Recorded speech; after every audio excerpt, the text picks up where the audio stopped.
Hola, ¿qué tal? Tengan ustedes un muy buen día y sean bienvenidos nuevamente a las clases virtuales del Grupo Atlas. Mi nombre es Augusto Casanova y la clase que vamos a desarrollar hoy es insuficiencia cardíaca. Para comenzar, nos hacemos la pregunta, ¿no? ¿Qué es la insuficiencia cardíaca?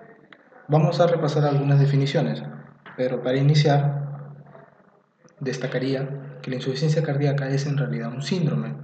Nosotros entendemos como síndrome a un conjunto de signos y síntomas que están relacionados fisiopatológicamente y que se pueden deber a varias etiologías. A partir de esto nosotros podemos deducir que la insuficiencia cardíaca puede ser provocada por distintas patologías. Y eso es lo que vamos a seguir tratando a lo largo de la clase. Por costumbre tengo el hábito de repasar varias definiciones de varias fuentes. De esta manera nosotros podemos tener una idea más global de lo que vamos a conversar hoy día. Por lo tanto, nuestras definiciones van a ser en algunos casos numerosas, pero tienen el propósito de tener una perspectiva bastante amplia de la enfermedad, ¿no? Y en muchos casos se complementan. Para comenzar, esta definición del Farreras nos dice que la insuficiencia cardíaca es una situación en la cual el corazón es incapaz de suplir las demandas metabólicas del organismo. Y en caso de lograrlo, es a expensas de un aumento de las presiones de llenado ventricular. Sus manifestaciones clínicas dependen de la repercusión hemodinámica que determina otros órganos. Entonces, ya acá nosotros nos podemos ver de que la insuficiencia cardíaca es una situación en la cual el corazón es incapaz de realizar adecuadamente su función. En este caso, eyectar sangre. Es una manera muy general de ver la insuficiencia cardíaca. Y, como se menciona, las manifestaciones clínicas dependen de su repercusión, en parte, y en otra parte también dependen de los mecanismos compensatorios que va a desarrollar el paciente, puesto que si la actividad cardíaca se ve disminuida, el cuerpo va a echar mano de algunos otros mecanismos con la intención de recuperar nuevamente la eficacia del corazón y de esta manera realizar una perfusión adecuada de los tejidos. El Harrison, ¿qué nos dice? La insuficiencia cardíaca, acá sí nos habla de síndrome, es un síndrome clínico, que ya he explicado que es un síndrome, eh, a causa de una anomalía hereditaria o adquirida del corazón. Esta parte es importante. Eso nos quiere decir de que la anomalía cardíaca no necesariamente, o la insuficiencia cardíaca no necesariamente se da en personas de mayor edad, aunque epidemiológicamente nosotros vamos a encontrar la mayor población de insuficiencia cardíaca en personas de mayor edad, lo cual no descarta la posibilidad de que un recién nacido o un infante la tenga, pero las proporciones son diferentes, ¿no? En favor de las personas mayores en este caso. Y en esta definición también nos menciona algo importante. Puede ser estructural o funcional. ¿Qué quiere decir? Que muchas veces nosotros no vamos a encontrar en el paciente alguna afectación grosera de la misma anatomía del corazón. A veces no es así. A veces hay alteraciones únicamente de su función y pueden ser derivadas de otras patologías que no tienen que ver con el aparato cardiovascular. Y acá nos mencionan los síntomas. Los síntomas, la disnea, que es la sensación de falta de aire, y la fatiga o cansancio, ¿no? Generalizado. Y algunos signos son los edemas y estertores. Edemas, las hinchazones que vamos a ver que en este paciente predominantemente es en los pies, y estertores. En este caso los estertores son sonidos que nosotros podemos escuchar cuando realizamos la auscultación pulmonar. En el caso de la insuficiencia cardíaca deberíamos destacar dos tipos de sonidos. Uno que es un estertor propiamente, que es el crepitante, que lo encontramos en el edema pulmonar, y también podríamos escuchar sibilantes o silbidos de pecho, ¿no? Como los escuchamos como silbidos cuando ocultamos, en el caso que hay un edema bronquial, ¿no? Que también se puede producir debido a una insuficiencia cardíaca. Vemos acá que gran parte de las manifestaciones clínicas derivan de la afectación del pulmón. y probablemente las más severas. Las iremos detallando más adelante. Entonces, todo esto, toda esta patología que sufre el paciente cardíaco, ¿a qué conduce? A una frecuencia alta de hospitalización y una mala calidad de vida, así como una menor esperanza de vida. El paciente, a pesar de que desarrolle mecanismos compensatorios, va a ser una persona bastante sensible o vulnerable a otras patologías que, en definitiva, eh, comprometen su estado de salud comparándolos con personas que no tengan esta enfermedad, ¿no?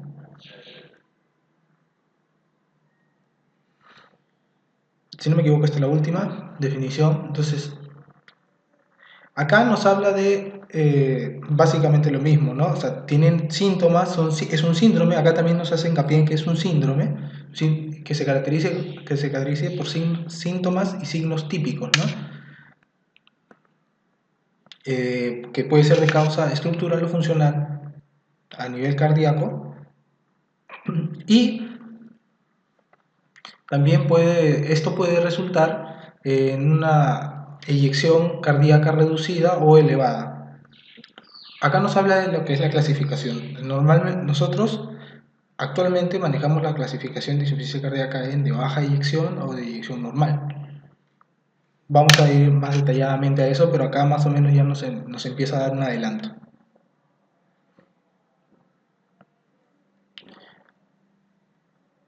Y también nos menciona algo importante. Antes de que los síntomas clínicos se hagan evidentes, los pacientes pueden presentar con una insuficiencia cardíaca estructural o funcional asintomática, la cual es una precursor de una insuficiencia cardíaca ya, digamos, clínica, ¿no? Lo cual es importante actualmente porque este es justamente el punto en el cual se deberían abordar a los pacientes con insuficiencia cardíaca, el punto en el cual encontramos alteraciones, pero todavía no encontramos síntomas, y es el punto exacto en el cual uno puede darle un tratamiento y puede evitar que la enfermedad progrese con mayor velocidad. Entonces, más o menos uniendo todo lo que ya hemos visto, encontramos que cada definición nos da un dato especial y nos da una idea global. Bien, en este cuadro encontramos lo que son los síntomas y los signos típicos. Síntomas y signos es lo que nosotros encontramos cuando realizamos la historia clínica del paciente. Los síntomas típicos son la falta de aire en reposo o durante el ejercicio. En este caso, disnea, ¿no? La disnea se clasifica, lo veremos más adelante. La fatiga, el cansancio, inflamación de los tobillos. Los síntomas son lo que el paciente nos refiere, lo que él nos dice y que nosotros no podemos objetivar. Simplemente tendríamos que creerle, ¿no? Los signos, por el contrario, sí es lo que nosotros podemos objetivar y en ellos podemos encontrar taquicardia, taquipnea. En este caso, bueno, la taquicardia es señal de mecanismo compensatorio. Estertores pulmonares, como ya he mencionado, los crepitantes, derrame pleural, también podríamos evidenciarlo, elevación de la presión yugular venosa, o sea, las venas yugulares incurgitadas, lo cual quiere decir hinchadas, edemas periféricos, generalmente en los pies, y hepatomegalia, posteriormente a los edemas de los pies. La evidencia objetiva y anomalía estructural o funcional del corazón en reposo, cardiomegalia, tercer sonido cardíaco, soplos cardíacos, que podemos ocultarlos también, anomalías electrocardiográficas y los péptidos natriuréticos elevados. De manera que nosotros cuando hacemos un estudio de un paciente del cual sospechamos insuficiencia cardíaca, tenemos que encontrar una combinación de estas tres cosas: síntomas, signos y evidencia objetiva mediante algunos exámenes. Generalmente el EKG, ¿no? Y bueno, de manera confirmatoria, un ecocardiograma. ¿Qué podemos decirle de la epidemiología? Hay una gran cantidad de personas que son afectadas a nivel mundial, aproximadamente 20 millones de personas. La prevalencia en la población adulta en países industrializados es del 2%, lo cual es bastante alto. Y como había mencionado, los grupos que tienen mayor prevalencia de insuficiencia cardíaca son la población mayor. Mientras más, eh, mientras más mayor es el grupo etario, más probabilidad de encontrar personas con insuficiencia cardíaca. Esta es más baja en mujeres que en varones, pero como las mujeres tienen una expectativa de vida similar, bueno, perdón, superior a la de los varones, se, se puede encontrar más casos de ella, ¿no? De mujeres con insuficiencia cardíaca, por lo que se nivelan, digámoslo así. La insuficiencia cardíaca, la prevalencia ha ido aumentando, pero eso es en parte también porque los tratamientos que se dirigen a las enfermedades cardíacas han ido mejorando a lo largo del tiempo, digámoslo así. Eh, Actualmente las personas que tienen un infarto cardíaco mueren menos que anteriormente. Por lo tanto, hay mayor sobrevida en un infarto cardíaco, pero eso secundariamente aumenta la prevalencia de insuficiencia cardíaca, porque esa persona infartada tiene un corazón insuficiente, desarrolla un corazón insuficiente. Bueno, ese es el motivo por el cual la incidencia está aumentando. Bueno, y existen dos grupos, insuficiencia cardíaca sistólica e insuficiencia cardíaca diastólica. En realidad existen una serie de maneras de clasificar la insuficiencia cardíaca. Insuficiencia cardíaca sistólica y diastólica son términos que actualmente ya están variando y se considera insuficiencia cardíaca de baja eyección y de eyección normal, respectivamente. Bueno, conversamos un poco de fisiología cardiovascular antes de continuar con la parte de fisiopatología propiamente. Bien, nosotros tenemos que, a ver, ahí está. El gasto cardíaco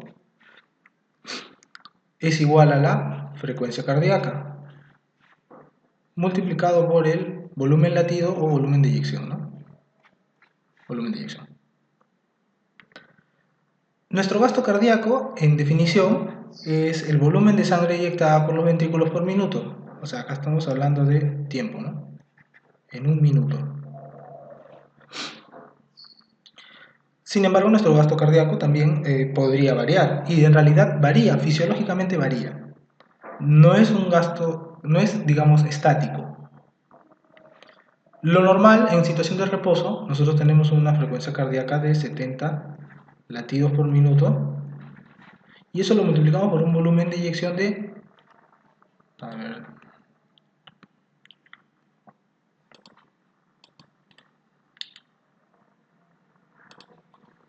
lo multiplicamos por un volumen de eyección de también 70 mililitros, lo cual nos da un resultado de 4.9 litros, que nosotros convenientemente, para evitarnos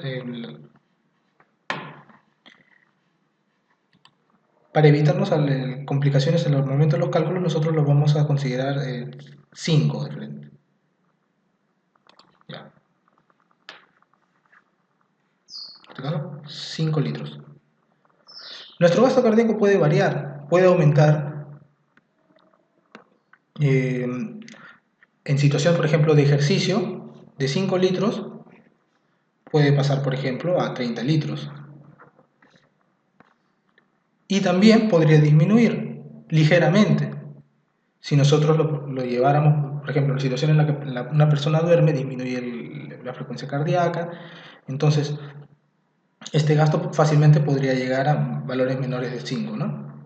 Eh, lo importante es saber que este gasto cardíaco no es un valor estático.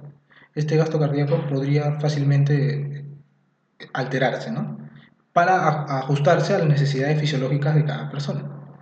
Nosotros denominamos a eso reserva cardíaca, la capacidad del gasto cardíaco de aumentar, ¿no? Y para proporcionarnos un mejor aporte sanguíneo cuando nosotros lo requiramos, ¿no? Pero acá hay una parte importante del gasto cardíaco. Si bien es cierto, acá estamos hablando de valores, más o menos, o sea, mejor dicho, de números, nosotros también podemos hablar de las modificaciones del gasto cardíaco en función a los factores que lo alteran. En este caso, a ver, En este caso, la frecuencia cardíaca se ve alterada por dos factores: el sistema nervioso simpático y el sistema nervioso parasimpático. El parasimpático disminuye la frecuencia cardíaca y el simpático la aumenta, ¿no? En este caso, el principal, bueno, la actividad beta adrenérgica, ¿no? De manera que nuestra frecuencia cardíaca puede alterarse y puede cambiar nuestro gasto cardíaco aumentándolo con la actividad simpática y disminuyéndolo con la actividad parasimpática. Por otro lado, nuestro volumen de eyección también está sujeto a cambios. El volumen de eyección depende de la precarga, de la poscarga y de la contractibilidad.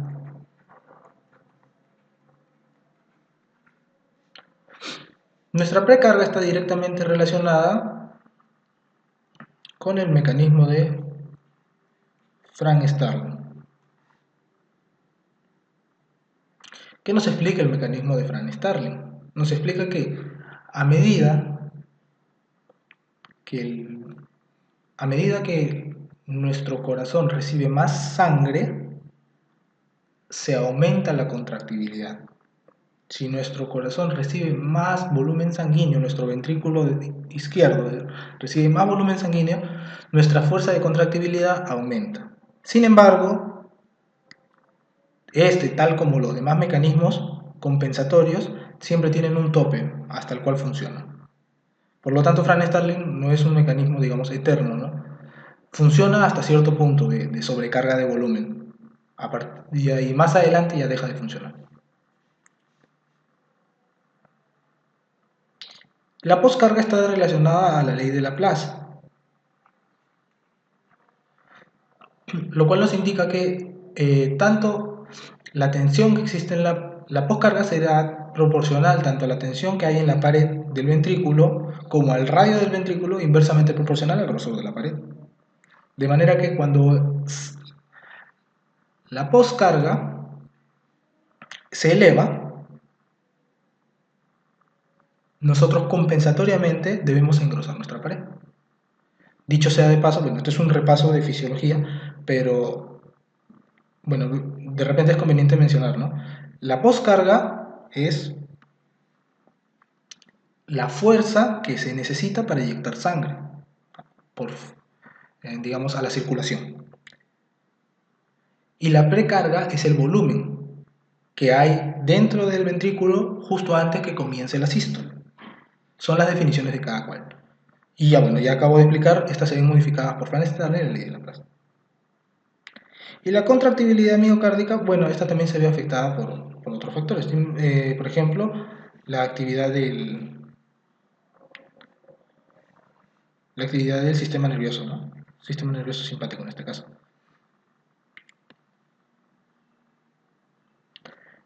Muy bien, ahora para, digamos, irnos un poco al plano molecular, en este caso a la actividad de del mismo miocito cardíaco, miocardiocito. Haremos un pequeño gráfico para entender la fisiología o el comportamiento de esta célula, ¿no? La célula muscular cardíaca comparte ciertas similitudes con las demás células musculares, pero también tiene ciertas diferencias.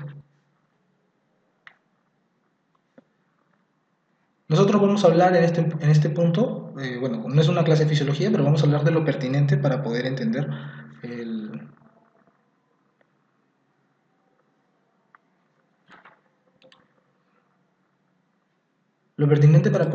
la clase de insuficiencia cardíaca. Bien. ¿Ya?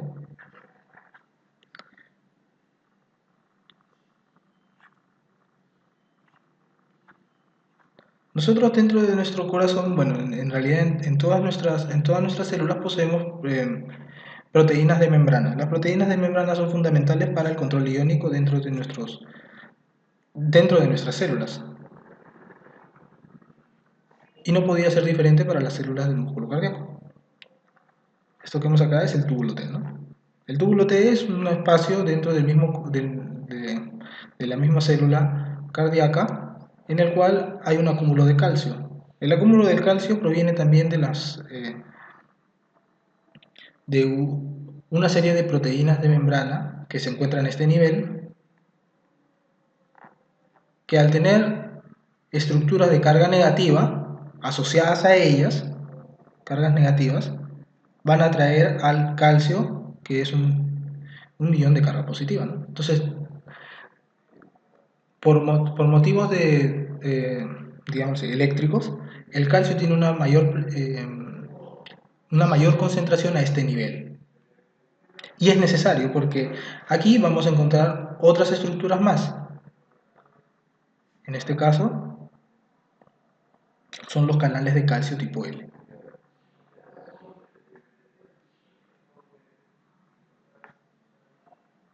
Entonces, ¿cómo funciona todo esto? En orden, digámoslo así.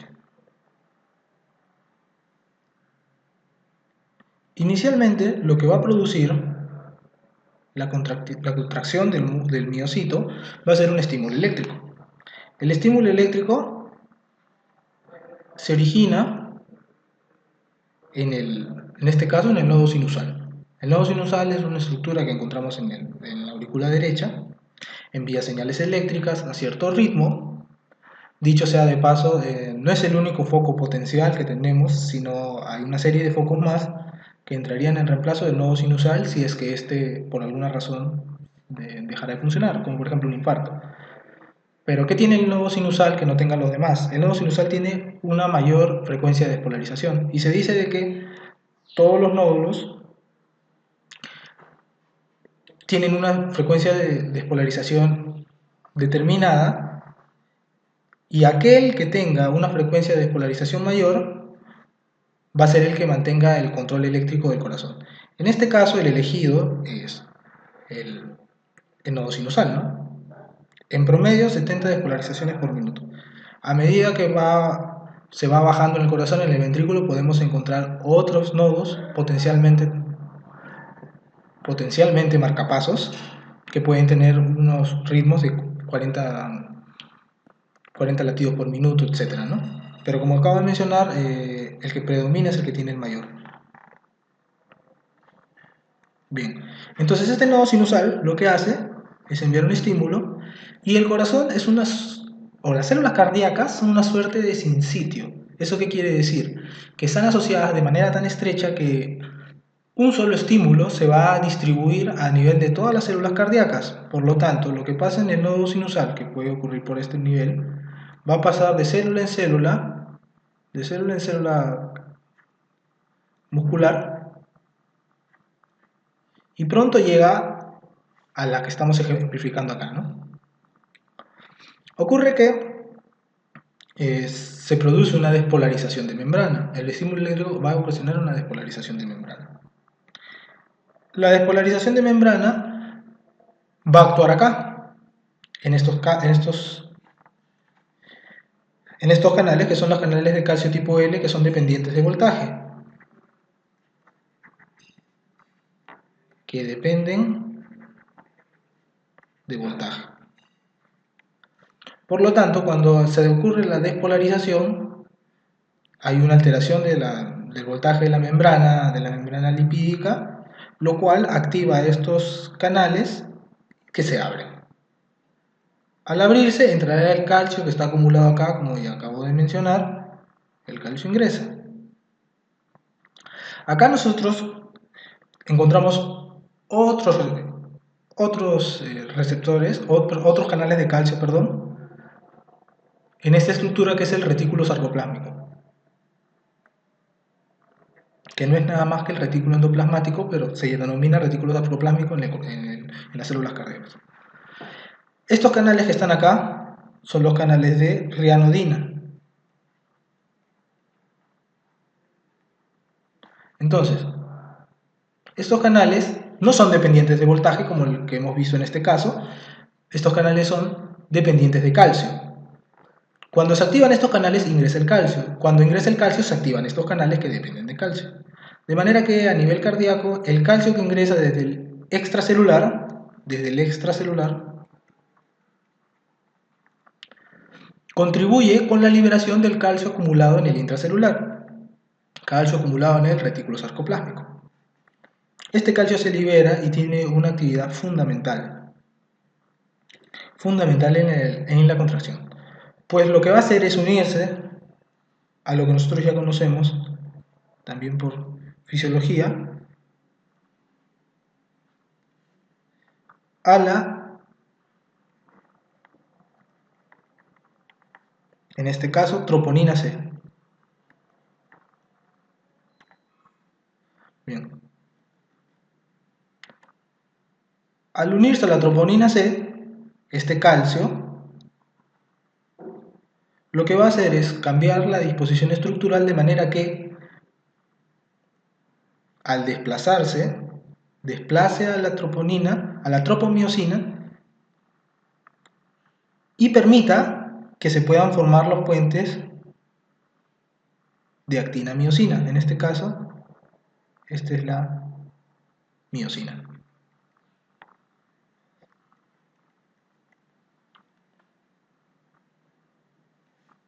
Muy bien. Cuando la miosina se une a la actina, aquí dentro existen unas enzimas que utilizan ATP. De manera que cuando ésta se une, la fuerza que se necesita para arrastrarla y de esta manera contraer la célula requiere o utiliza ATP. Para el proceso de contracción cardíaca y contracción muscular en general, se requiere y se utiliza ATP. Una vez que esto ha ocurrido, este calcio ya cumple su función, regresa, nuevamente reingresa al retículo sarcoplásmico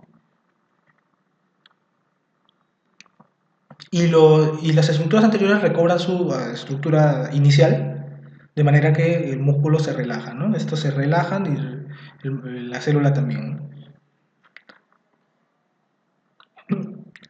Sin embargo, existen también, se tiene también que expulsar calcio al extracelular, puesto que hemos visto que otra parte del calcio ha ingresado desde el extracelular, ¿no? Lo lógico sería que para llegar al equilibrio ese calcio también se salga. Y sale mediante una bomba que está aquí, es la bomba en la membrana celular, una bomba ATP-ASA que expulsa calcio. Esta bomba que consume ATP expulsa calcio. Acá tenemos otro dato especial.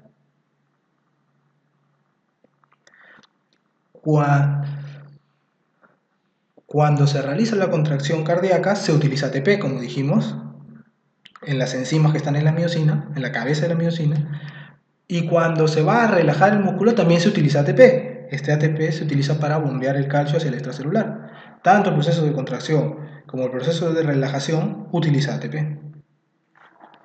Esta bomba de acá es la bomba sodio-calcio, calcio-cerebro.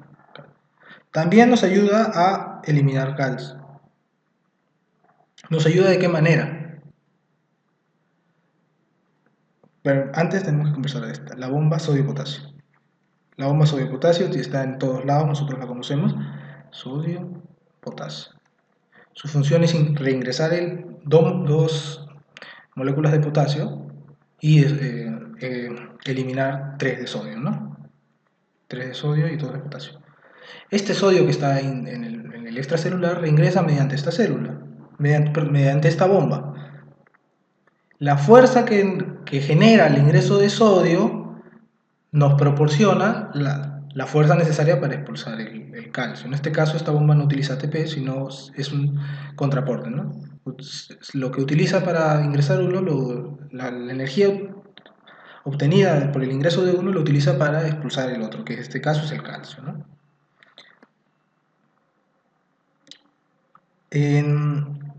Nosotros en esta bomba, por ejemplo, ya aplicándolo un poco a la farmacología, esta bomba, por ejemplo, la inhibimos con los digitálicos. Entiéndase por eso, por ejemplo, digoxina, ¿no? Al inhibir esta bomba, al inhibirla, lo que va a ocasionar es que el sodio que está acá se acumule en el intracelular. Cuando este sodio se acumula, esta bomba se invierte, de manera que su acción principal va a ser contraria. Esta vez va a expulsar sodio y va a ingresar calcio. El exceso de sodio debido a la inhibición de la bomba sodio-potasio TPasa hace que esta bomba invierta digamos, la dirección de los iones. ¿Cuál es el efecto neto de todo esto? Es que el calcio ingrese hacia el intracelular, y al ingresar el calcio hay una mejora de la contractibilidad.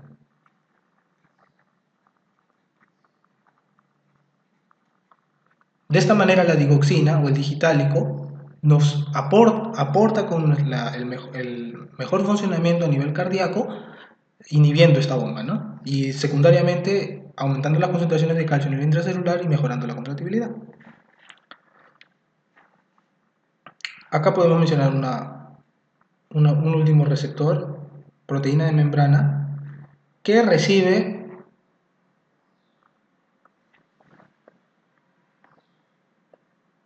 las catecolaminas. Esta, al recibir las catecolaminas, va a iniciar una respuesta por un segundo mensajero, en este caso es el AMP cíclico, y este AMP cíclico va a actuar a nivel de estos canales de calcio, de manera que va a promover su apertura, ¿no? Y esto que conlleva a la entrada de calcio y la contractibilidad cardíaca. Por lo tanto, el AMP cíclico, principalmente dado por la actividad beta-adrenérgica, la catecolamina en este caso es beta-adrenérgica, el receptor beta-adrenérgico va a condicionar un aumento del AMP cíclico que mejora la actividad, apertura de los canales de calcio tipo L, y de esa manera mejora la contractibilidad cardíaca.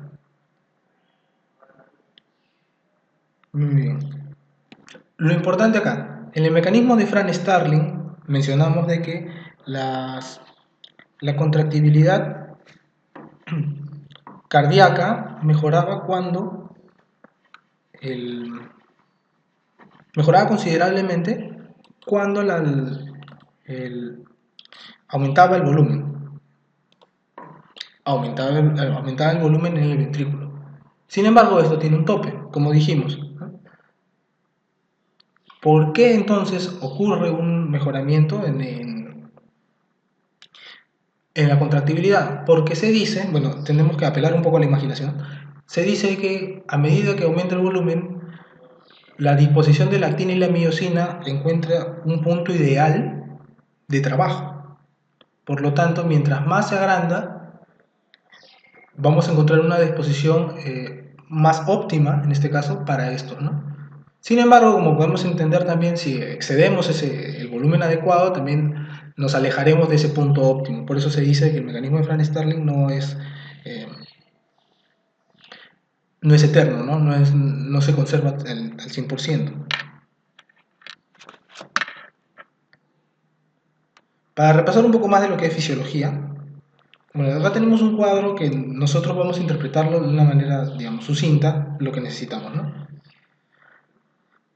Primero nosotros entendemos que hay dos puntos, en este caso, la, la contracción isovolumétrica y la relajación isovolumétrica. ¿Qué tienen en común estos dos puntos? Ese es el momento en el cual, en el ciclo cardíaco, vamos a encontrar que todas las cuatro válvulas van a estar cerradas. Ahí. En este punto, tanto las válvulas auriculoventriculares como semilunares, estas semilunares son tanto aórtica como de la arteria pulmonar, se van a encontrar cerradas. Entonces, nosotros empezamos el ciclo aquí, ¿no? Se cierran las válvulas auriculoventriculares y empieza la contracción. La contracción va a elevar la presión del ventrículo izquierdo, en este caso, ¿no? Y llega un punto en el cual va a abrir la válvula aórtica. Al abrir la válvula aórtica, lo que va a provocar es salida de sangre. La presión máxima, en este caso, al 120, ¿no?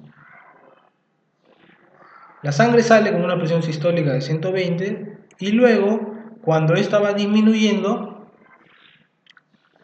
al llegar a 80 aproximadamente, se cierra la válvula y tenemos la presión diastólica, en este caso nuestra presión diastólica de 80, ¿no? 120, 80, que es lo normal.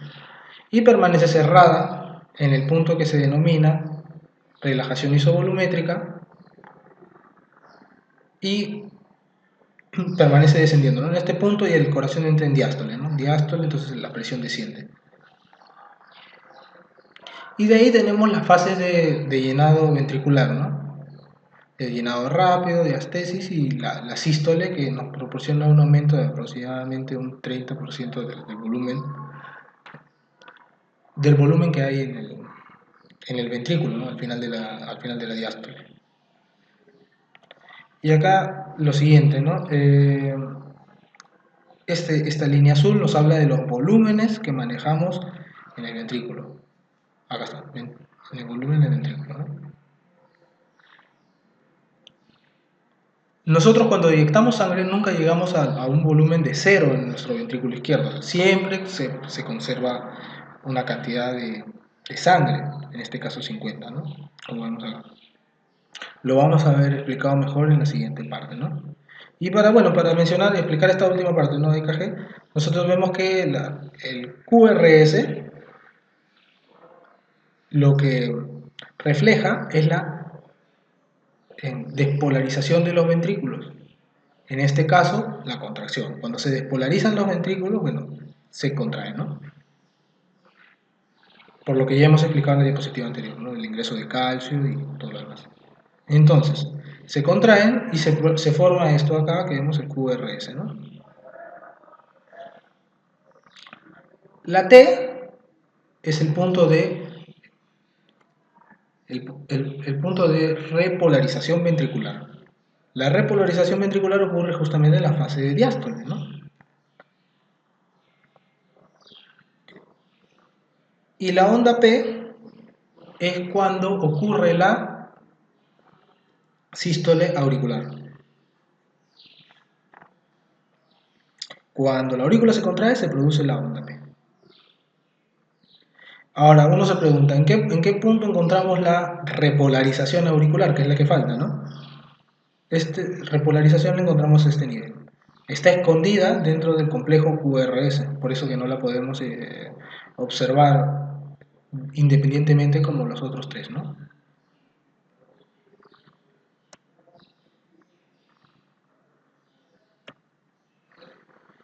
Bien, más o menos esto es lo que habíamos explicado, ¿no? Acá también podemos explicar la ley de Frank-Starling, pero vamos a explicar primero lo que vemos. Inicialmente ocurre la fase de llenado ventricular, ¿no? Tenemos un remanente siempre de 50 mililitros acá a este nivel. Esto va aumentando, llegamos aproximadamente a 120. Como dijimos, ¿no? Cuando hablamos de gasto cardíaco dijimos frecuencia cardíaca por volumen de eyección. En este caso el volumen de eyección es todo lo que va desde acá hasta acá. Esto es aproximadamente 120. Si restamos 120 menos 50 tenemos el volumen de eyección que es 70, ¿no? Entonces hasta 120. Una vez que ocurre esto, llega hasta 120, ocurre la contracción isovolumétrica, o mejor dicho, el ventrículo se contrae, ¿no? Al contraerse aumenta la presión. La presión aumenta, como vemos acá, ¿no? La presión aumenta. Llega hasta aproximadamente 120, que es a este nivel, y luego se produce la relajación isovolumétrica, por lo tanto la presión desciende, ¿no? La presión que cuando aumenta, La presión cuando aumenta es debido al proceso de contracción y cuando esta presión disminuye es debido al proceso de relajación. La relajación nuevamente disminuye disminuye la presión en el ventrículo llevándola cercana a cero y nos deja nuevamente el remanente de 50 mililitros, ¿no? Entonces esto es un ciclo, ¿no? 50, 120, a este punto se contrae y luego todo retorna. Acá, como les dije, podemos ver el mecanismo de Frank-Starling. ¿Cómo lo expresamos acá? La presión diastólica también podemos, en este caso, interpretarla como el volumen diastólico, ¿no? La presión diastólica aumenta con el volumen diastólico. Por lo tanto, ¿qué nos explican las gráficas? Bueno, las líneas azules y verdes. La línea azul nos dice que a medida que la presión diastólica va aumentando, la presión sistólica también va aumentando, que es lo que dice Frank-Starling, ¿no? Cuando aumenta el volumen diastólico, la presión o la contractibilidad expresada por la presión sistólica también va a ir aumentando. Pero como les dije, hasta cierto punto. De un punto en adelante ya la presión va a ir disminuyendo. ¿Por qué disminuye la presión? Porque ya a este punto comienzan a aparecer rupturas de las fibras, ¿no? Entonces se pierde fuerza con esas fibras rotas. Este es el mismo cuadro que el anterior, pero un poquito más detallado. Igual, como dijimos, ¿no? Primero empezaba acá, se empezaba el llenado, periodo de llenado, acá está, hasta 120, más o menos, que es este punto, 120 intermedio. Y luego aumentaba la presión, se abría la válvula aórtica y esto eliminaba sangre a una presión de 120, ¿no? Entonces, cuando esta se cerraba, retornaba a este punto, 80, y empezaba la relajación isovolumétrica, ¿no?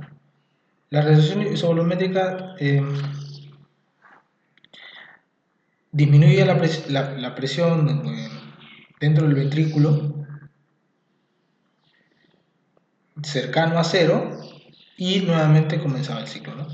Todo el volumen eyectado, volumen de stroke que tenemos aquí en medio es aproximadamente 70 mililitros, ¿no? Que es lo normal.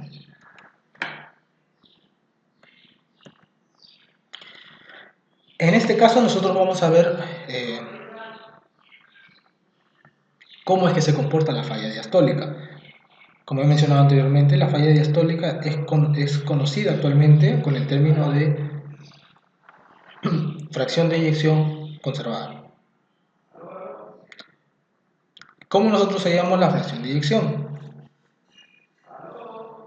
La fracción de eyección,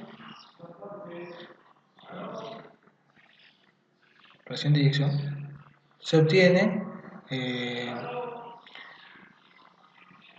mediante esta fracción.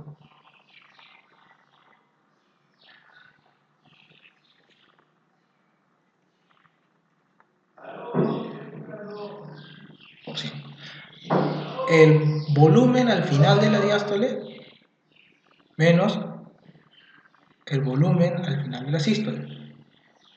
Esto se divide entre el volumen al final de la diástole y se multiplica por 100.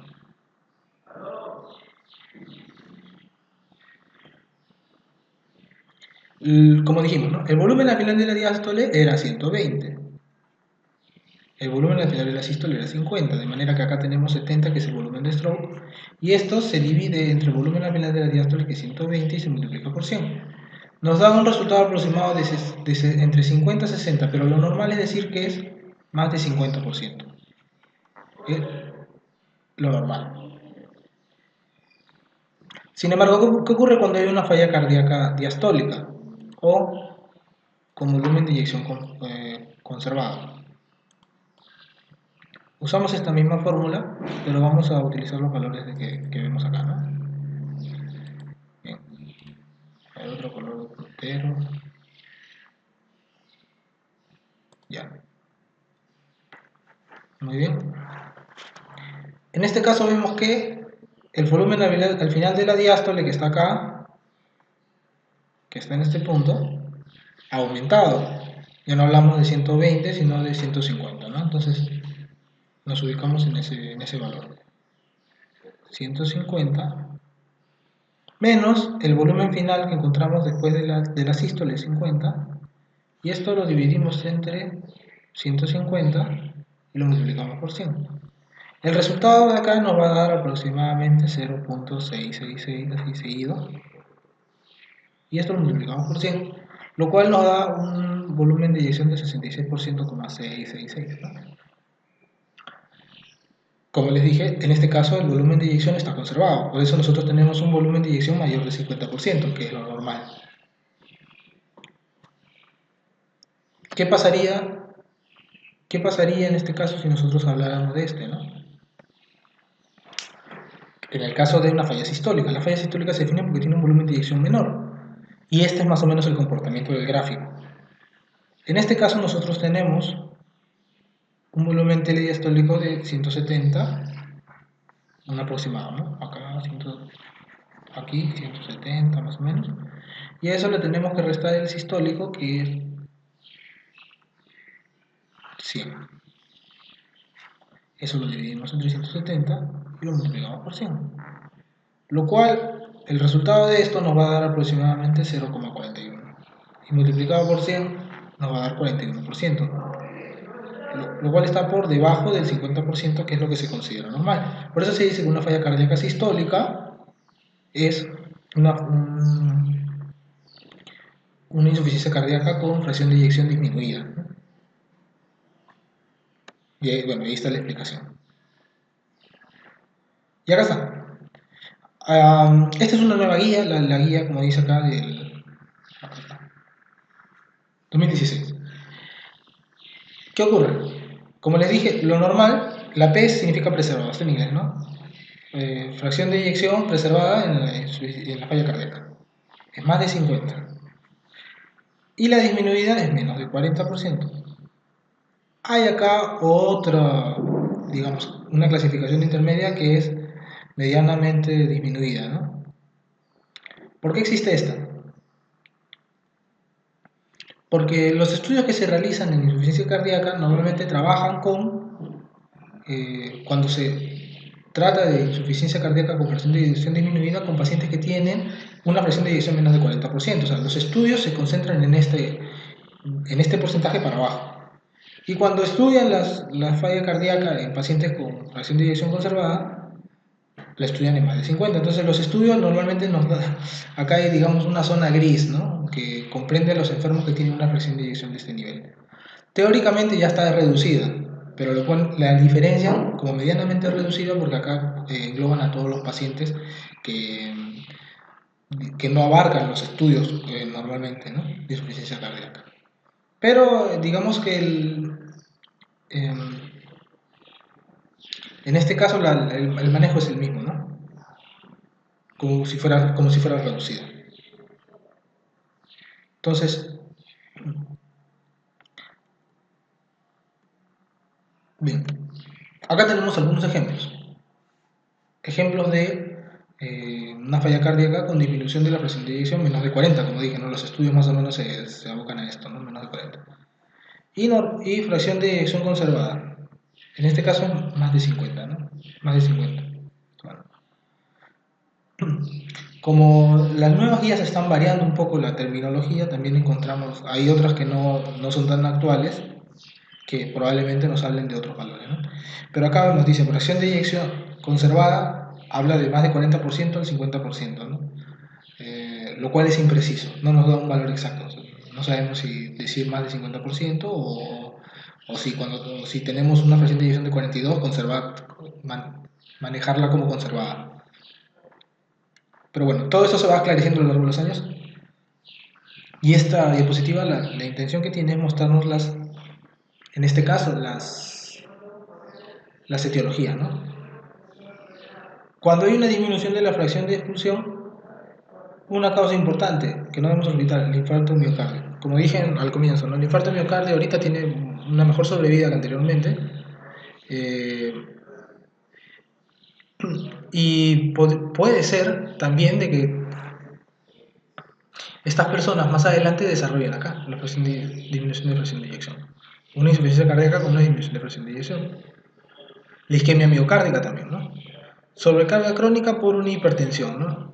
Una hipertensión pronto nos puede llevar a una cardiopatía, una hipertrofia cardíaca concéntrica, luego excéntrica, y lo que conlleva al final es una pared ventricular demasiado delgada para la cantidad de presión que se maneja, por lo tanto, una inyección disminuida de sangre.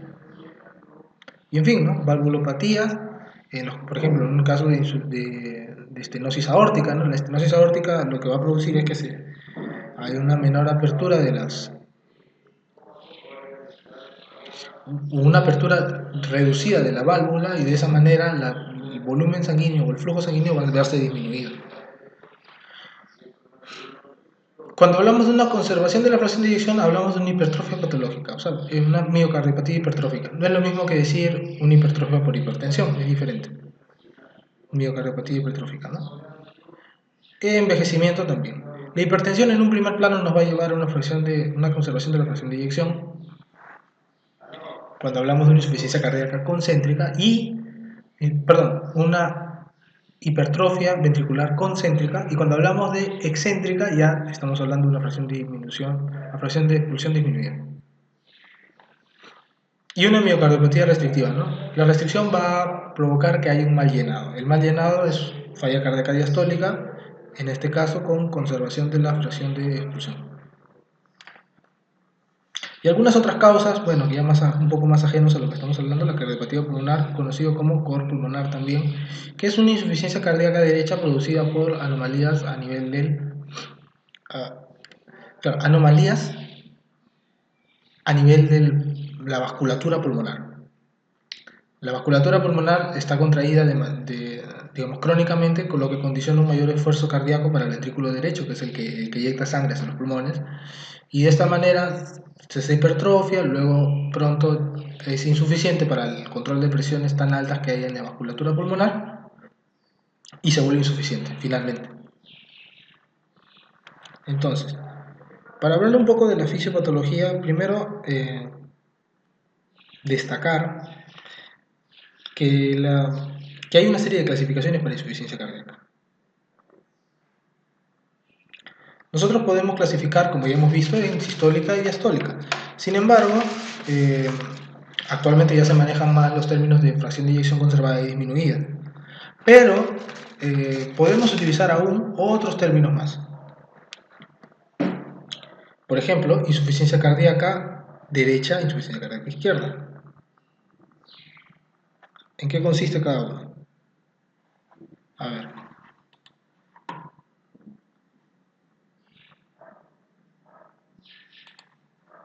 Tenemos aquí al corazón, ¿no? El corazón, a ver, digámoslo.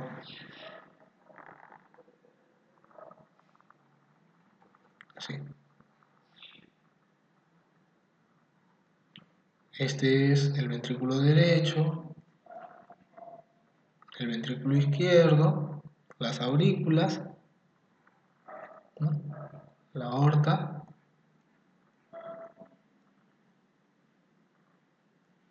las venas cavas que llegan acá, ¿no? a la aurícula izquierda, perdón, a la aurícula derecha, ventrículo derecho, ventrículo izquierdo,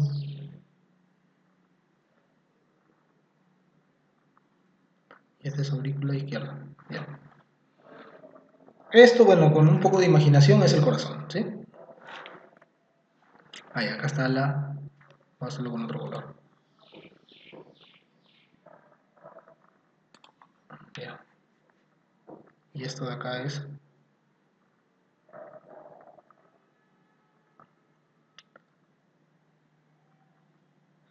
la arteria pulmonar, ¿no? Que sale directamente del ventrículo derecho. Retornemos al color inicial. ¿Ya? Esta es la aorta, ¿no? ¿Ya? Y que va directamente acá, ¿no?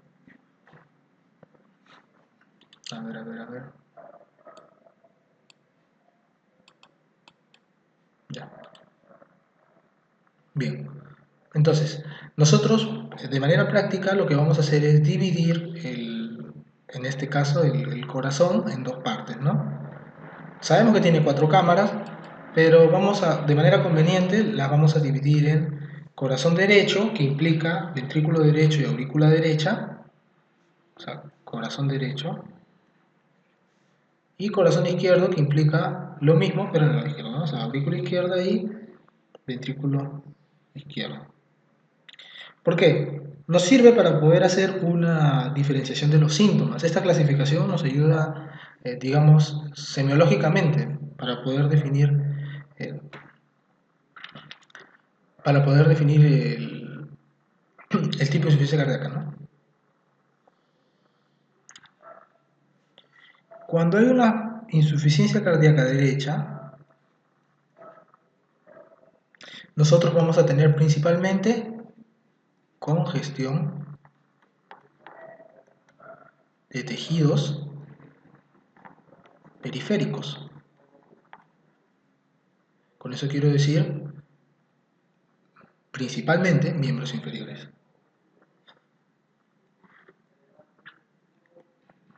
No solamente eso, ¿no?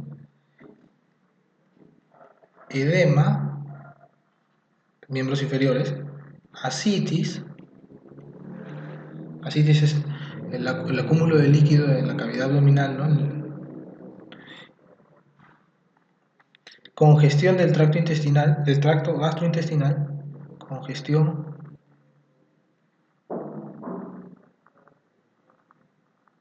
gastrointestinal y de manera apartada congestión hepática, ¿no?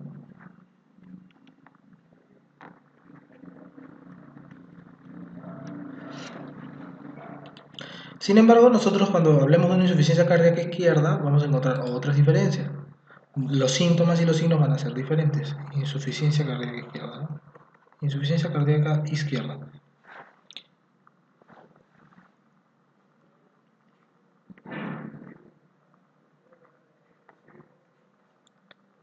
Congestión pulmonar.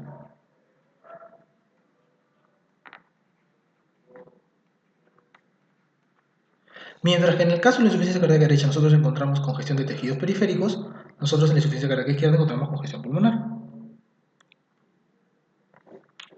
Esto nos va a llevar a hipoxia, porque va a haber una menor eh, entrada de oxígeno, el acúmulo de líquidos, la congestión pulmonar propiamente, genera hipoxia porque aumenta la distancia de difusión del oxígeno cuando ingresa al alveolo. Y por otro lado, edema pulmonar que nos lleva a algunos síntomas principales y característicos, ¿no? Ortopnea. Uy, carambas. Ya.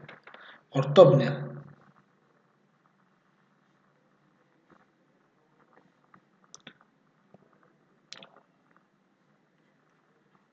Tos más esputo espumoso.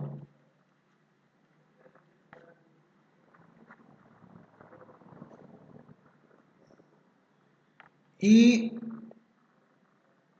disnea paroxística nocturna. Por otro lado, el gasto cardíaco disminuido nos va a llevar a fatiga. Entonces, ¿cómo podemos explicar todo lo que estamos viendo acá? Vamos a ver esto. ¿Ya? Evidentemente, cuando hay una falla cardíaca, empecemos por derecha, ¿no? Cuando hay una falla cardíaca derecha, ¿qué va a ocurrir? Inicialmente, el compromiso lo encontramos acá, ¿no? Digamos que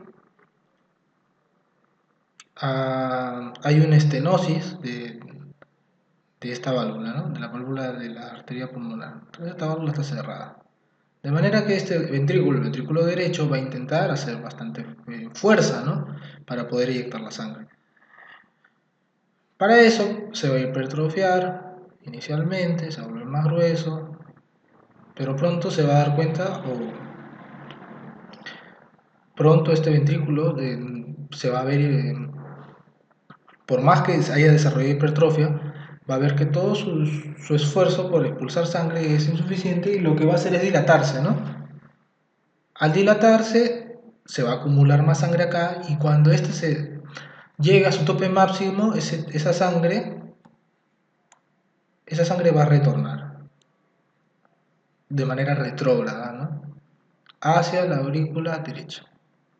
Y una vez que ésta también sature su capacidad de retener sangre, va a regresar. ¿Por dónde? Por donde vinieron, ¿no? Las venas cava superior. Y es aquí donde comienza la congestión de tejidos periféricos.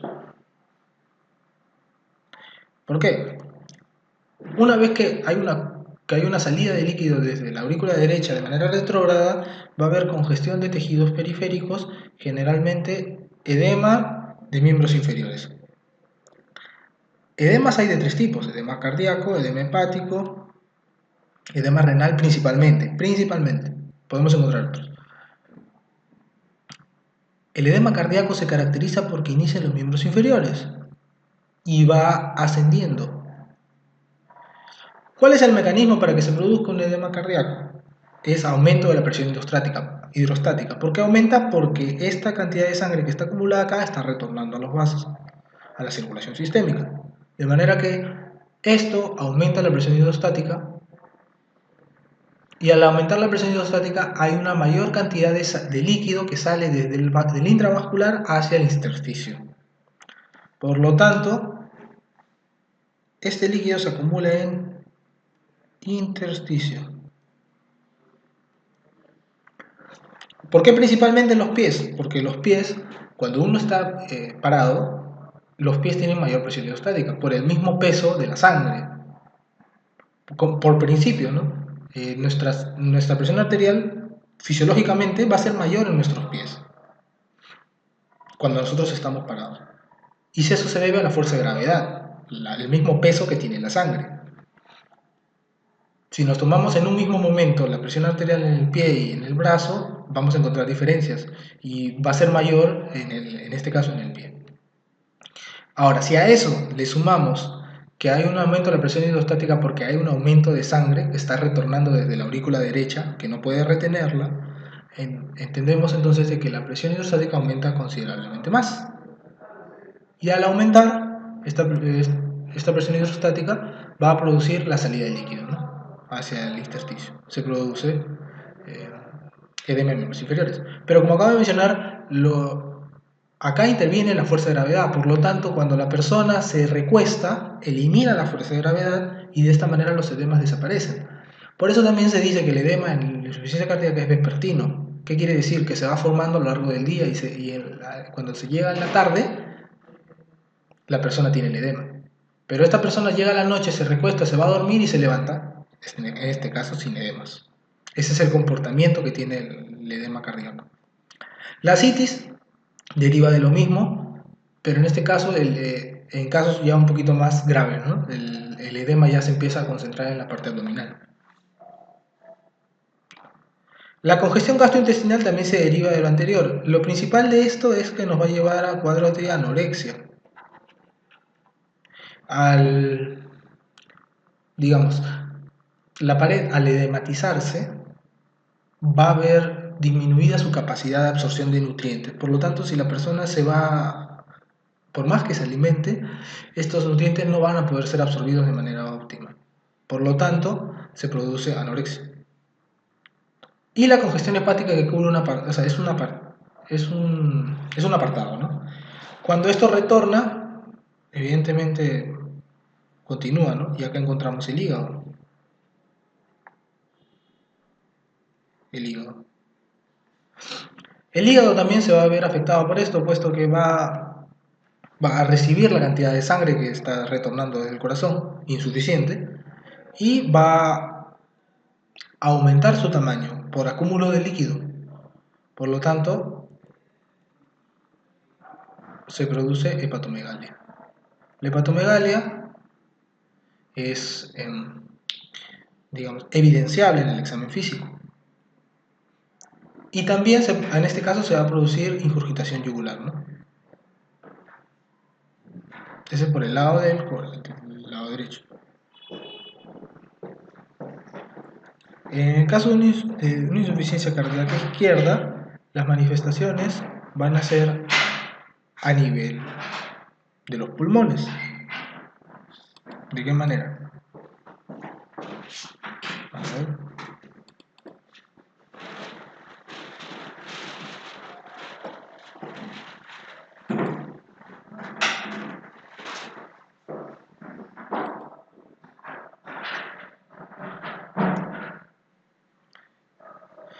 Como hemos visto en el caso anterior, en la insuficiencia cardíaca derecha, la sangre regresa retrógradamente una vez que el ventrículo se ha vuelto insuficiente y regresa a la aurícula y de la aurícula a la circulación sistémica. Es el mismo mecanismo para la insuficiencia cardíaca izquierda. Lo diferente es que cuando el ventrículo izquierdo se vuelve insuficiente, este retorna a la aurícula izquierda y esta, por las venas pulmonares, retorna a los pulmones. Por lo tanto, una insuficiencia cardíaca derecha no te da disnea y no te da dificultad respiratoria. Una insuficiencia cardíaca izquierda sí te la proporciona y es también una causa, puede ser una causa alta de mortalidad. ¿Qué ocurre en este caso?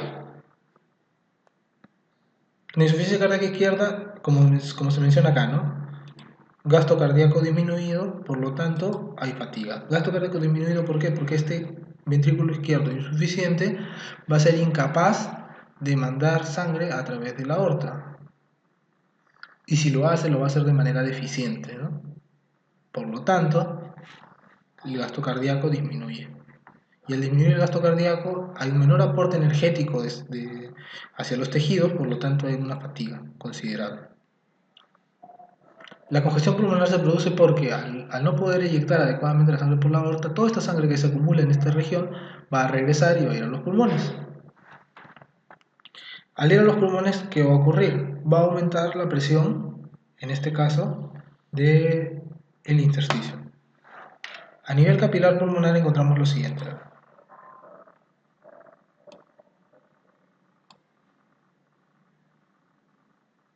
Bien. A nivel pulmonar encontramos lo siguiente. Este es el capilar pulmonar.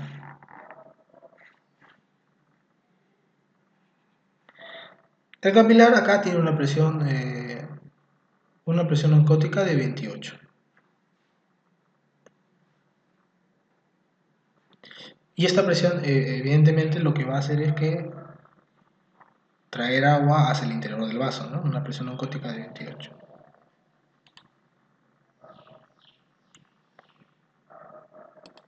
Y acá vamos a encontrar otra estructura importante. Este caso es el alveolo, ¿no? La parte de aquí es el intersticio.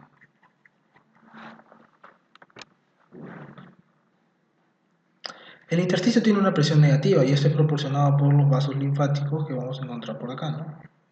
Este es un vaso linfático, ¿no? Vaso linfático. La presión negativa es de aproximadamente -7. El intersticio tiene también su presión oncótica, 14.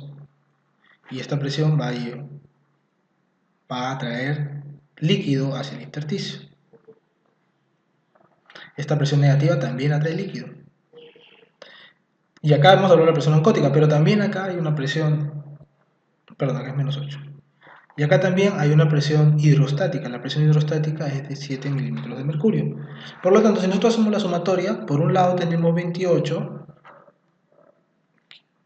que es la fuerza que atrae hacia dentro del vaso, y por el otro lado tenemos la suma de estos tres, porque estas tres fuerzas condicionan la salida, ¿no? La presión hidrostática condiciona salida, la presión negativa salida hacia el intersticio y la oncótica lo mismo, ¿no?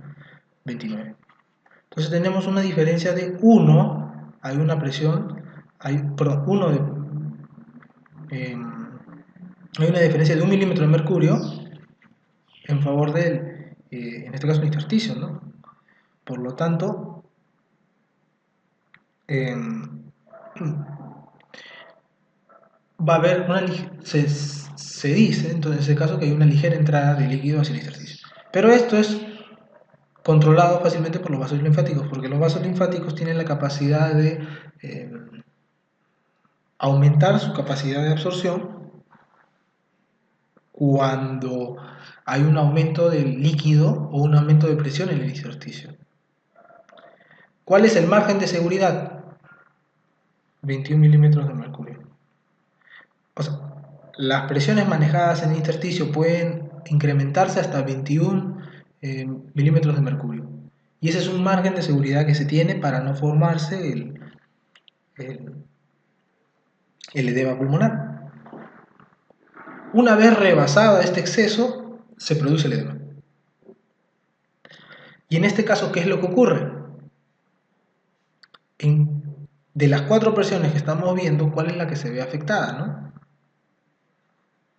¿Cuál es la que se ve afectada? La presión hidrostática. De la misma manera, como vimos en la parte derecha, ¿no? Aumentaba la presión hidrostática, acá también aumenta la presión hidrostática, retrogradamente. ¿En dónde? En los vasos pulmonares. Por lo tanto, esto de acá, que era 7, se ve considerablemente afectado. Aumenta. Por lo tanto, esta fuerza, al aumentar, contribuye a una mayor salida de líquido. Y cuando esto, sumado a los otros dos factores, rebasa este margen de seguridad, que es un 21% de exceso, se produce el edema pulmonar. Acá está, congestión pulmonar. Cuando aumenta la cantidad de líquido en este nivel se produce hipoxia, ¿no? Porque el oxígeno que llega por acá y está en el alveolo tiene mayor dificultad de cruzar este líquido, ¿no? Por lo tanto, hipoxia. ¿Qué es la ortopnia? La ortopnia implica que el paciente solo puede respirar cuando éste está sentado o está parado. Vale decir que este paciente cuando está echado entra en disnea. ¿Por qué ocurre la ortopnia? ¿Por qué ocurre la ortopnia? O sea, ¿por qué un paciente entra en disnea cuando está echado? Porque al estar echado aumenta el retorno venoso. Cuando estamos echados eliminamos la fuerza de gravedad, por lo tanto la sangre tiene facilidad para regresar al corazón. Al regresar al corazón, como hemos dicho, se encuentra con un ventrículo izquierdo insuficiente y esto lo deriva hacia los vasos pulmonares. Por lo tanto, al aumentar el retorno venoso, hay un acúmulo de esa sangre dentro de los pulmones y se produce la ortopnia, ¿no? Cuando uno está echado. Por lo tanto, el paciente tiene que... se produce la disnea cuando uno está echado. Por lo tanto, el paciente tiene que sentarse. Al sentarse, la fuerza de gravedad evita que la sangre regrese con facilidad al corazón y por lo tanto el paciente puede respirar tranquilo.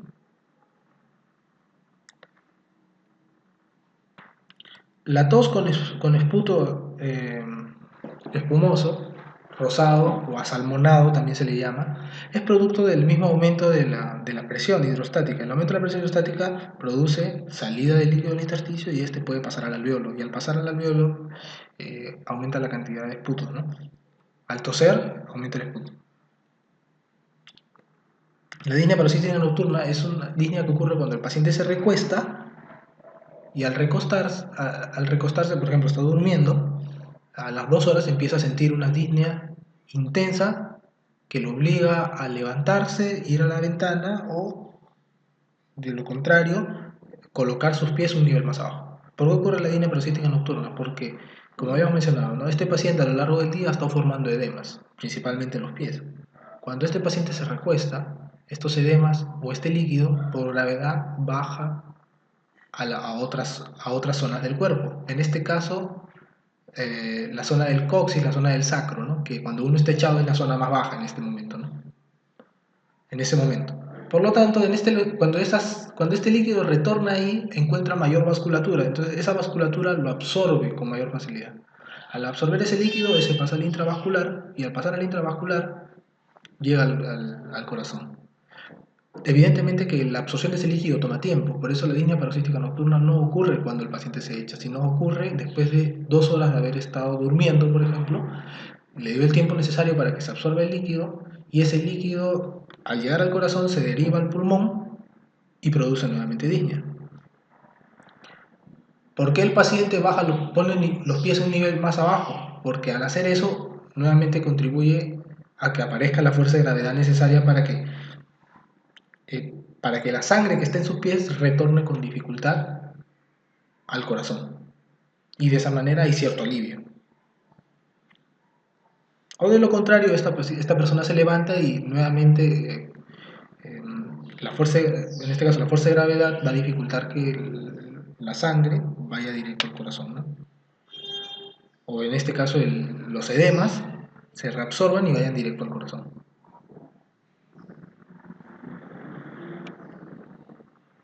Bien, entonces, aunque antes de eso, vamos a hablar de los mecanismos compensatorios. Esa es una forma de clasificar la insuficiencia cardíaca, izquierda y derecha. Encontramos otras clasificaciones más, no son tan importantes. Esta sí nos importa bastante porque nos ayuda, es práctica, es bastante práctica por la riqueza de los síntomas, ¿no? Y la diferenciación que hay fácil de una y de otra. Encontramos insuficiencia cardíaca de alto gasto y de bajo gasto cardíaco también. Normalmente acá hablamos de bajo gasto cardíaco, pero también podemos encontrar insuficiencias de alto gasto, por ejemplo, en el caso de que el paciente tenga anemia. O en el caso también de una tirotoxicosis, ¿no? Aumento de las hormonas tiroideas.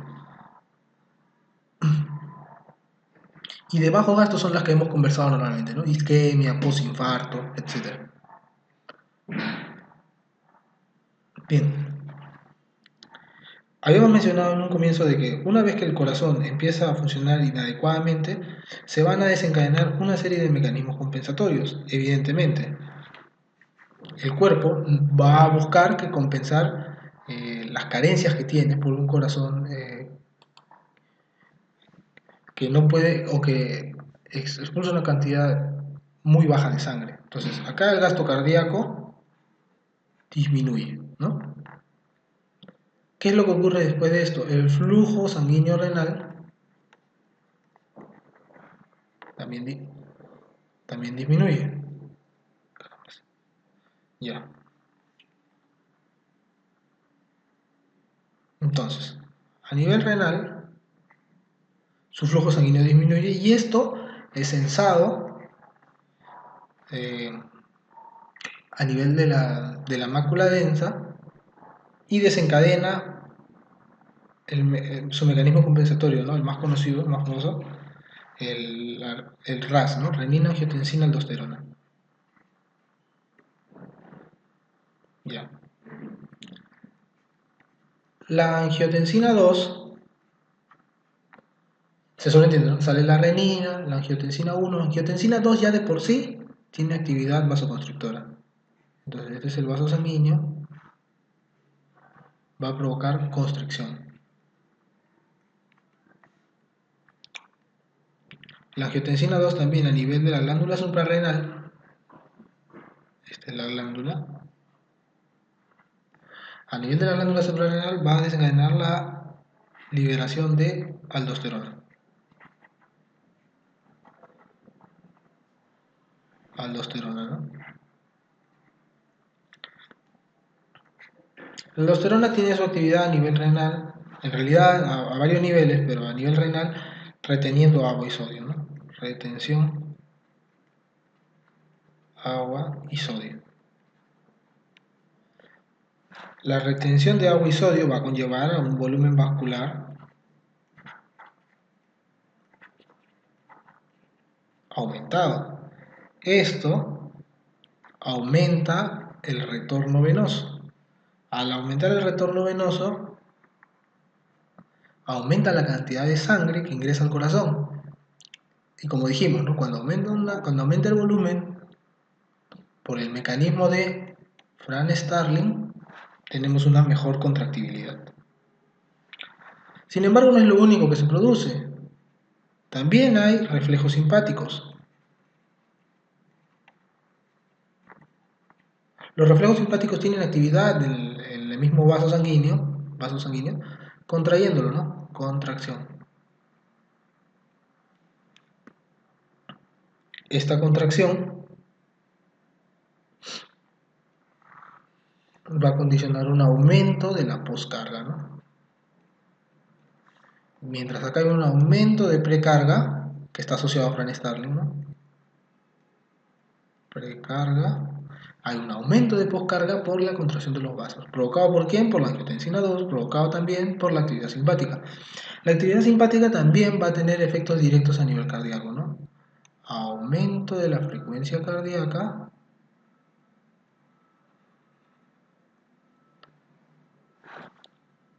y un efecto inotrópico positivo que significa una mejor contractibilidad. Entonces, ese es el mecanismo, bueno, ese es los mecanismos compensatorios que se producen en una insuficiencia cardíaca. La disminución del gasto cardíaco entonces nos va a llevar a disminución del flujo sanguíneo renal, recapitulando todo, que desencadena el sistema renina-angiotensina, secundariamente por el aumento de agua y sodio, aumenta el retorno venoso, aumenta la precarga por lo mismo y por el mecanismo de Fran-Starling hay una mejor contractibilidad, ¿no? Se desencadenan también reflejos simpáticos que aumentan la frecuencia cardíaca y la contractibilidad al nivel cardíaco, ¿no? Y también contribuyen con la contracción vascular, estos reflejos simpáticos. Eso también es influenciado por la angiotensina 2 del sistema renina-angiotensina, también contribuye con esto, lo cual aumenta la poscarga. Al aumentar la poscarga se aumenta la, la fuerza necesaria para eyectar sangre desde el ventrículo izquierdo. Bien, entonces pasamos a lo que es historia natural. Esto ya hablamos de fisiopatología, hablamos de clasificación, tanto decimos que es de volumen de eyección disminuido y conservado, y por otro lado, insuficiencia cardíaca derecha y izquierda, ¿no? Que son los principales. Después, en general, hablando de la insuficiencia cardíaca, en esta guía española, la dividen en cuatro, ¿no? La primera es la de alto riesgo, en la cual en realidad no hay síntomas de insuficiencia cardíaca, tampoco hay, digamos, una alteración propiamente a nivel cardíaco, pero lo que sí tenemos son los siguientes factores de riesgo. Factores de riesgo como hipertensión arterial, diabetes, ¿no? Infarto cardíaco, ¿no? El siguiente nivel, la B, es una alteración estructural cardíaca. En este caso eh, sí vamos a encontrar evidencia de anomalías cardíacas. Hipertrofia ventricular izquierda, por ejemplo, secundario a una hipertensión arterial, un infarto de miocardio, una valvulopatía, sea estenosis o sea insuficiencia de alguna válvula, valvulopatía. Disfunción, por lo tanto vamos a encontrar disfunción ventricular. Y acá sí, bueno, acá no vamos a encontrar necesariamente los síntomas tampoco. Diferenciamos uno de otro porque mientras acá no encontramos ninguna anomalía cardíaca, acá ya encontramos alguna, ¿no? Esa es la única diferencia entre ambos. Sin embargo, ambos no tienen síntomas. En el tercer punto, ahí sí encontramos síntomas de insuficiencia cardíaca. Obviamente sumado a lo que hemos visto en el punto B, ¿no? Que son las anomalías. Y el último nivel, letra D, una disfunción ventricular con síntomas en reposo. La insuficiencia cardíaca presenta síntomas de diversa manera, que vamos a detallarlo un poquito mejor más adelante. Pero cuando los síntomas son en reposo, eso quiere decir que cuando el paciente no está realizando absolutamente ninguna actividad y tiene síntomas respiratorios, por ejemplo disnea, estamos hablando de una insuficiencia cardíaca ya grave, ¿no? Si mientras los síntomas aparezcan en situaciones donde se realiza la menor actividad, podemos decir que esa insuficiencia cardíaca es más severa.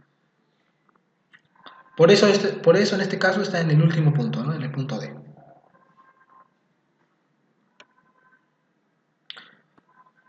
Estas son las manifestaciones clínicas, bueno, lo hemos conversado un poco mejor ya en todo lo que hemos visto anteriormente, ¿no? Eh, a ver. Y bueno, acá de repente sí nos conviene destacar lo siguiente. Falla cardíaca diastólica o fracción de eyección conservada, fracción de eyección disminuida. Nosotros vemos acá que, bueno, en promedio, en la mayoría de casos, bueno, casi todos, vamos a encontrar que la falla cardíaca sistólica o de fracción de eyección disminuida es más sintomática que una falla cardíaca diastólica. Y ahí está una importancia, ¿no?, de aprender a reconocer cuando el paciente tiene falla cardíaca diastólica. Porque en términos generales, una falla cardíaca diastólica pronto o en algún punto va a llegar a una falla cardíaca sistólica. Entonces, la dificultad de repente para encontrar ciertos síntomas en algunos pacientes con falla cardíaca diastólica o con fracción de eyección conservada, eh, en esa dificultad radica la importancia de conocer bien la sintomatología y hacer una buena historia clínica, ¿no?, para poder, digamos, hacer un diagnóstico precoz. Y evidentemente le trae grandes beneficios al paciente porque cuando se comienza el tratamiento tempranamente, se puede evitar o se puede retrasar el progreso de la enfermedad, ¿no? Bien, habíamos hablado de que la disnea, eh, bueno, perdón, la insuficiencia cardíaca se puede también clasificar en función a su sintomatología. En este caso es una clasificación funcional, del New York Heart Association. En este caso, la clase 1 es una insuficiencia cardíaca que no tiene limitación de la actividad física, ¿no? Eh, el ejercicio físico normal no va a causar fatiga, ni palpitaciones, ni disnea. Cuando uno hace ejercicio físico un poco más excesivo, ya vamos a tener los síntomas, ¿no? En la clase 2 hay una ligera limitación de la actividad física, sin síntomas en reposo, nuevamente. En este caso, el paciente va a tener ya cansancio cuando él realice su actividad física que hace poco él la realizaba sin dificultad. En el caso anterior, la disnea aparece cuando uno hace un esfuerzo excesivo o superior a lo que él realiza normalmente, ¿no? Así diferenciamos uno de otro. En el caso de la clase 3, nosotros vamos a encontrar una limitación a la actividad física ya marcada, ¿no? Marcada. La cual no tiene síntomas en reposo, pero cualquier actividad física, por más ligera que sea, nos va a provocar síntomas. Por ejemplo, el, el caminar de un extremo de la casa a otro.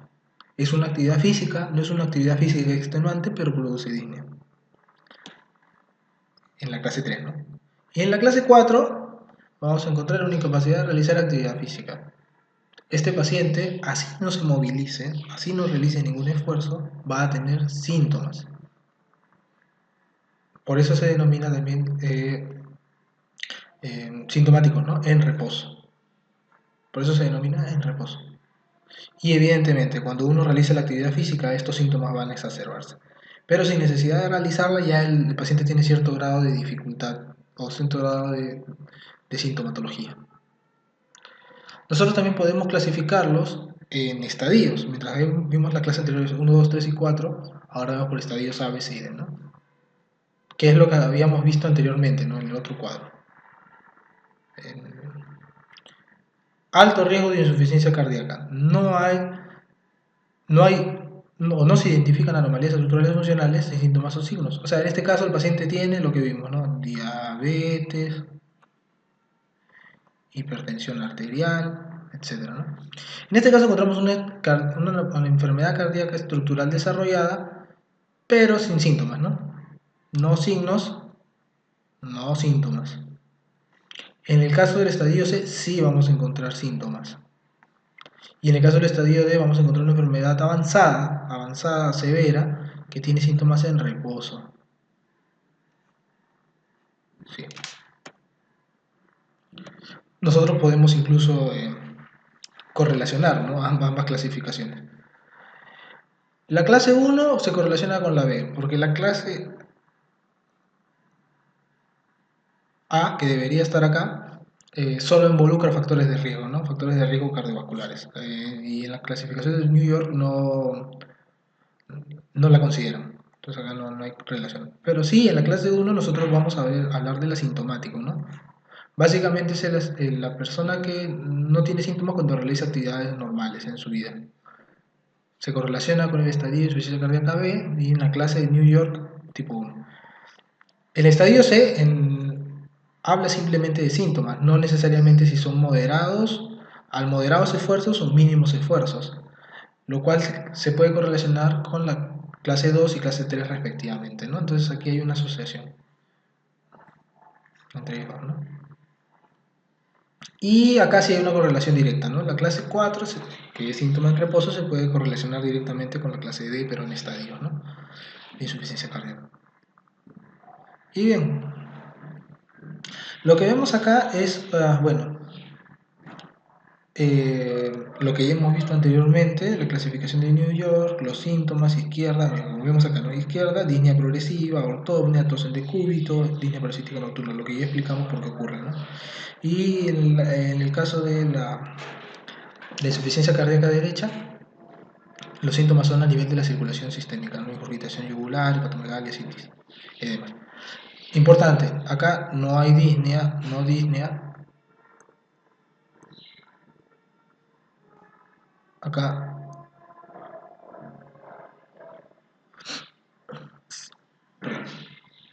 Acá sí hay disnea. Sí hay disnea.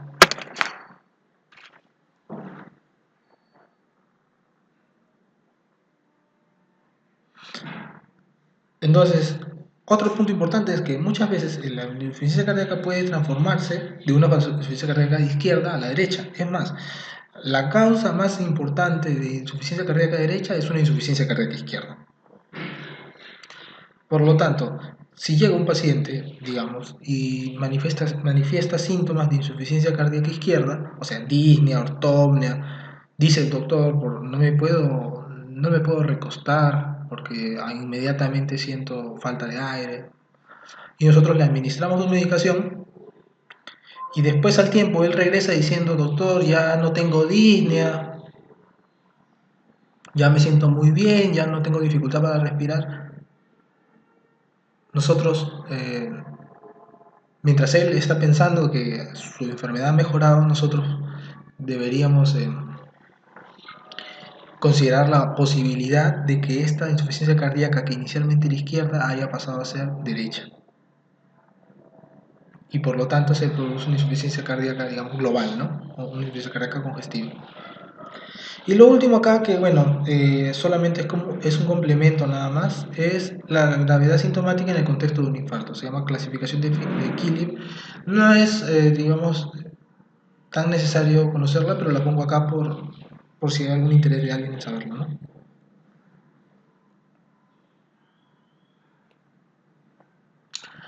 Normalmente nosotros hablamos de que una insuficiencia cardíaca tiene mal pronóstico. La mortalidad es alta, como hemos visto, ¿no? Y se asocia a una serie de comorbilidades. Hasta 40% de los pacientes van a fallecer en menos de un año. Bueno, acá está mal escrito eso. Año, ya. A partir del diagnóstico. Y 60-70% va a fallecer a los primeros 5 años. Y por eso acá, ¿no? Por un suceso súbito. ¿Por qué? Porque este paciente está propenso a agudizaciones. Cuando encontramos síntomas en reposo, la mortalidad es del 30-70%. Cuando encontramos síntomas en actividad moderada, nosotros encontramos una mortalidad del 5 al 10%. Lo cual quiere decir que a medida que avance la clase o el estadio, hay una mayor mortalidad, evidentemente. En cuanto al diagnóstico, para concluir, nosotros hablamos de que una insuficiencia cardíaca requiere primero síntomas, signos y evidencia, ¿no? De una fracción de eyección baja. Esto es para diagnosticar una insuficiencia cardíaca sistólica o fracción de eyección disminuida, ¿no? Bueno, la D significa disminuida, acá está ya. Y cuando hablamos de una fracción de eyección conservada o preservada, el método de diagnóstico varía un poco.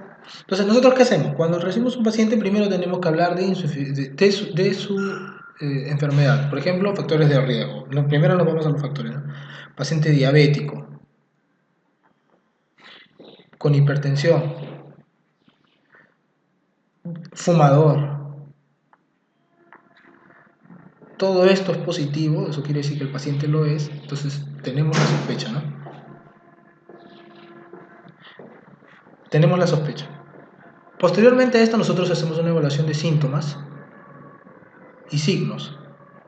Encontramos, el paciente nos refiere, por ejemplo, si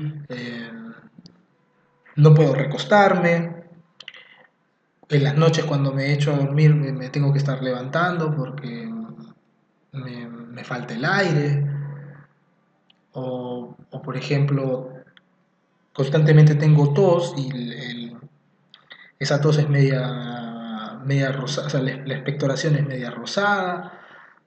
Ya con eso nosotros estamos sospechando que tiene una falla cardíaca izquierda. Entonces, evaluamos nuevamente los signos, buscamos estertores crepitantes, que quiere decir que hay acúmulo de líquido en el pulmón. Todo esto positivo, entonces ya tenemos más sospechas. Lo sometemos a un estudio inicial, por ejemplo, un EKG, y en el EKG hay alteraciones. ¿Qué pensamos? Que este paciente tiene una anomalía cardíaca. Ya corroboramos que tiene el factor de riesgo, ya corroboramos que tiene síntomas y signos, más una anomalía cardíaca por EKG, pasa a un siguiente nivel. El siguiente nivel es la ecocardiografía. La ecocardiografía va a determinar lo siguiente, lo que vimos acá, ¿no? Nos va a determinar la fracción de eyección. Si nos dice que la fracción de eyección está disminuida, entonces la clasificamos como una insuficiencia cardíaca, fracción de eyección reducida, ¿no? Sin embargo, si la ecocardiografía nos dice que la fracción de eyección es normal, inmediatamente mediante este mismo examen hacemos la evaluación del mismo corazón y si encontramos cardiopatías estructurales relevantes como hipertrofia ventrículo izquierdo, nosotros ya lo vamos a catalogar como una insuficiencia cardíaca con fracción de eyección preservada, ¿no? O conservada. Preservada, conservada, como se prefiera. En los casos en los que no contemos con un ecocardiógrafo, se puede realizar el dosaje de los péptidos natriuréticos. Si los péptidos natriuréticos están altos, nosotros tenemos la alta sospecha y lo tratamos, ¿no? Como tal, péptido natriurético. Sin embargo, las mismas guías aseguran que apenas se tenga la posibilidad de acceder a un ecocardiógrafo o una ecocardiografía, se realice. O sea, esto es un paso momentáneo nomás para salvarnos del momento, ¿no? De la carencia del ecocardiógrafo. Pero una vez que se realice y si esto es alto, ¿no? Y lo hemos tratado, una vez que se cuente con un ecocardiograma, claro, una ecocardiografía se realiza. Y una vez realizada esta, se puede confirmar el diagnóstico de insuficiencia cardíaca, ¿no? Bueno, y eso sería todo. Les agradezco su atención. Hasta un nuevo video.